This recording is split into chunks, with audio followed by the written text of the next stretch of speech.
Suman TV ప్రేక్షకులకు అందరికి కూడా స్వాగతం.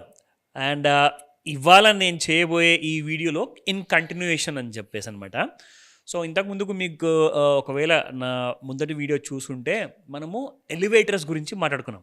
అదేంటబ్బా ఎలివేటర్స్ గురించి మనకెందుకులే అనుకుంటున్నారా?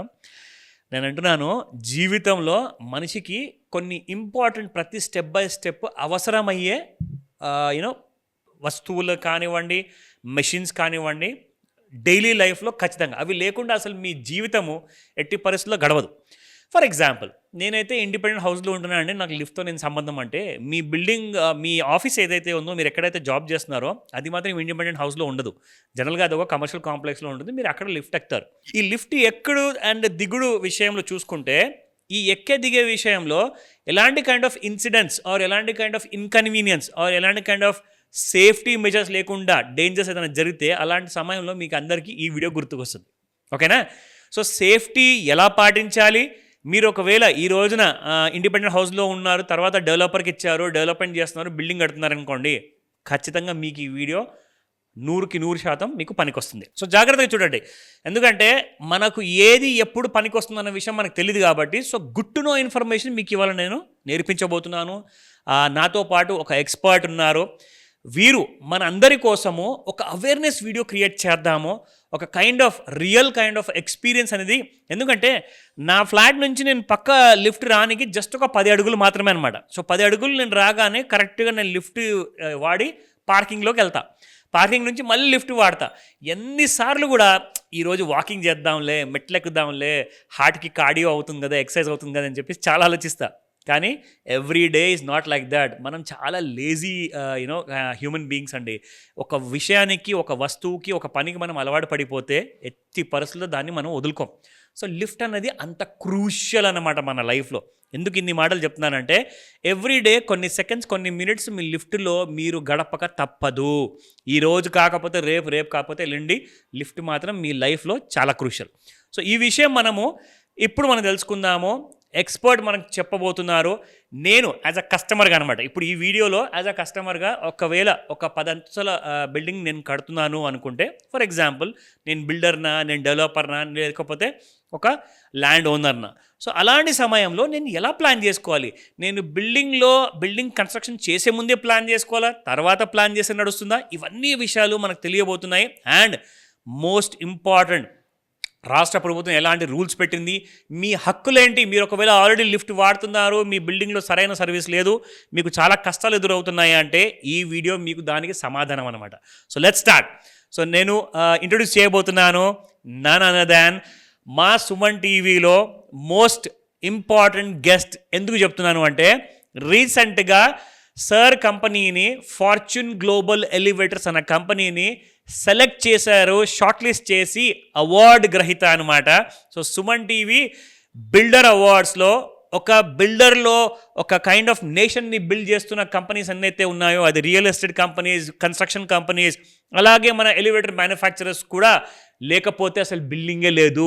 వీళ్ళే అసలు బ్యాక్ బోన్ అనమాట ఒక బిల్డింగ్కి. సో వీరి కష్టాన్ని గుర్తించి, వీరి ISO సర్టిఫికేషన్ని గుర్తించి సుమన్ టీవీ రెస్పెక్ట్ ఇచ్చింది. అండ్ ఎవరో కాదండి, మన రాష్ట్ర Congress committee one of the key member ఎవరైతే ఉన్నారో మన మధు యాష్కి గారు, అండ్ మన అందరి ఫేవరెట్ PSPK గారు, వారి ఎక్స్ ఫ్యామిలీ మెంబర్ ఎవరైతే రేణు దేశాయ్ గారు ఉన్నారో వారితో సహా వీరికి అవార్డు ఇవ్వాల్సి వచ్చింది అనమాట.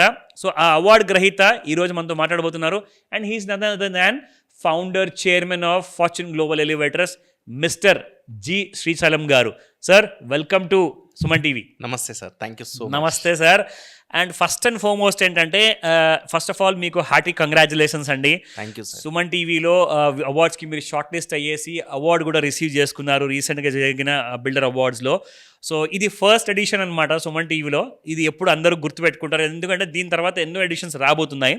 సో కాబట్టి ఫస్ట్ ఎడిషన్లోనే మిమ్మల్ని సెలెక్ట్ చేసి మీకు అవార్డు ఇవ్వడము నిజంగా నాకు సంతోషంగా ఉంది.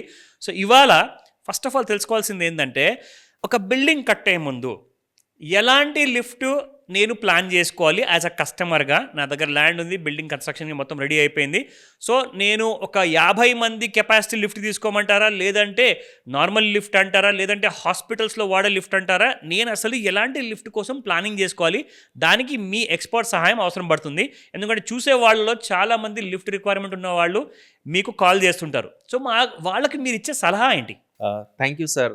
ఫస్ట్ ఆఫ్ ఆల్ నాకు నా ఎక్స్పీరియన్స్కి నాకు రెస్పెక్ట్ ఇచ్చి సుమన్ టీవీ అవార్డు ఇచ్చినందుకు, బిల్డర్ అవార్డు ఇచ్చినందుకు సుమన్ టీవీ వారికి కృతజ్ఞతలు తెలియజేసుకుంటున్నాను ఫార్చ్యూన్ గ్లోబల్ ఎలివేటర్స్ తరపుకెళ్ళి. సో మీరు అడిగిన ప్రశ్నకి జనరల్గా అపార్ట్మెంట్స్ ఆర్ ఇండివిజువల్ హౌసెస్ మనం కన్స్ట్రక్షన్ చేసేటప్పుడు లిఫ్ట్కి సైజెస్ ఏ సైజులో ఉండాలనేది చాలా ఇంపార్టెంట్ థింగ్ అండి.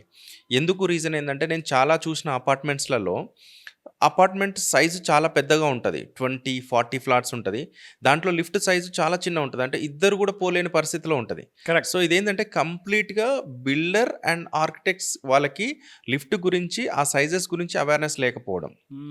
సో ఇక్కడ ఏమవుతుందంటే, ఫస్ట్ థింగ్, మనం ఏదైతే బిల్డింగ్ కన్స్ట్రక్షన్ చేస్తున్నామో దాంట్లో ఎన్ని ఫ్లాట్స్ వస్తున్నాయి, సో ఎన్ని ఫ్యామిలీస్ ఉంటున్నాయి, దాన్ని పట్టి మనం 6 ప్యాసింజర్ లిఫ్ట్ తీసుకోవాలా, 8 ప్యాసింజర్ లిఫ్ట్ తీసుకోవాలా, ఆర్ఎల్స్ ఒక లిఫ్ట్ తీసుకోవాలా, 2 లిఫ్ట్లు తీసుకోవాలా అనేది డిసైడ్ చేసుకోవాలి ఫస్ట్ థింగ్. సో చాలామంది ఏంటంటే, ఒక 40 ఫ్లాట్స్ ఉంటాయి, ఒకటే లిఫ్ట్ ఉంటుంది, ఆ ఒక్క లిఫ్ట్ కూడా చాలా చిన్న సైజులో ఉంటుంది.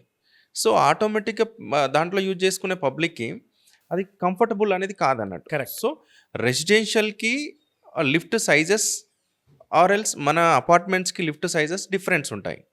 సో బేసికల్గా 6 ప్యాసింజర్ లిఫ్ట్ వచ్చేసి 5.5 feet by 5 feet అనేది మినిమం సైజ్ ఇది. ఓకే. నేను చాలా ప్లేస్లలో చూశాను 3 feet by 4 feet పెడతారు. సో దాంట్లో ఏంటంటే, ఆ సైజ్ ఏదైతే మనం లిఫ్ట్ సైజ్ ఇస్తున్నామో అంతే సైజు లిఫ్ట్ క్యాబిన్ రాదు. ఫస్ట్ వాళ్ళు అబ్జర్వ్ చేయాల్సింది ఏంటంటే, దాంట్లో మనకు రైల్స్ ఉంటాయి, బ్రాకెట్స్ ఉంటాయి, క్యాబిన్ థిక్నెస్ ఉంటుంది, దానికి వచ్చే ఫ్రేమింగ్ ఉంటుంది, ఇవన్నీ మైనస్ అవుతాయి.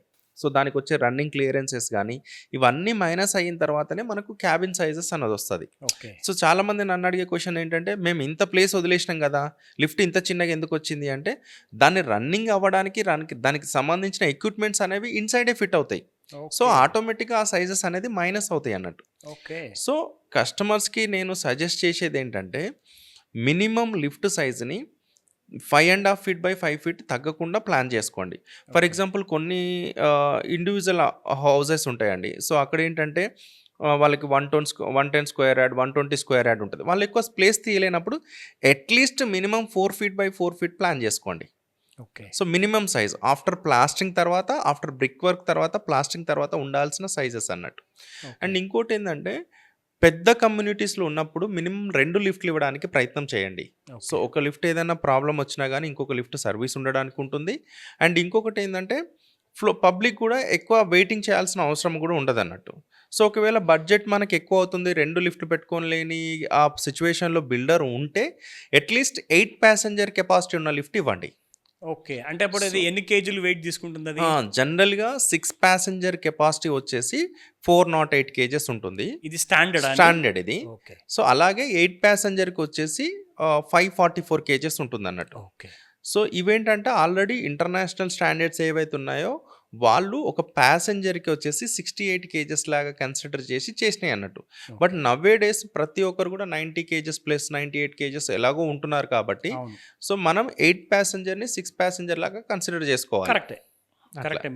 సో సైజెస్ విషయంలో మాత్రం కాంప్రమైజ్ అవ్వకుండా, అది హాస్పిటలా లేదంటే మనకి పబ్లిక్ యూసేజ్ ఎక్కువగా ఉన్న ప్లేస్ కమ్యూనిటీ హాల్ అంటే అపార్ట్మెంట్సా లేదు అంటే ఇండివిజువల్ హౌసెసా, సో అక్కడ ఉండే పబ్లిక్ కెపాసిటీ ఎంత సైజెస్, ఎన్ని ఫ్యామిలీస్ ఉంటున్నారు, దాన్ని బట్టి లిఫ్ట్ డిజైన్ చేసుకోవడం మంచిది.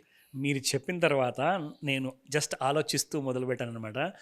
మా అపార్ట్మెంట్ లిఫ్ట్లో కానివ్వండి, మా ఆఫీస్ లిఫ్ట్లో కానివ్వండి, ఎంత లిఫ్ట్ ఇరుక్కుగా ఉన్నా కానీ అందులో కూడా మనం దూరుకుంటూ వెళ్ళిపోయేసి నిలబడి ఎలాగో అలాగ అడ్జస్ట్ చేసుకుందాంలే, ఒక నిమిషమే కదా అని చెప్పేసి వస్తుంటాము. కానీ నిజంగా మీరు చెప్పిన తర్వాత ఇప్పుడు నాకు ఏమర్థమైందంటే, ఓవర్ లోడెడ్ లిఫ్ట్లో వెళ్ళొద్దు.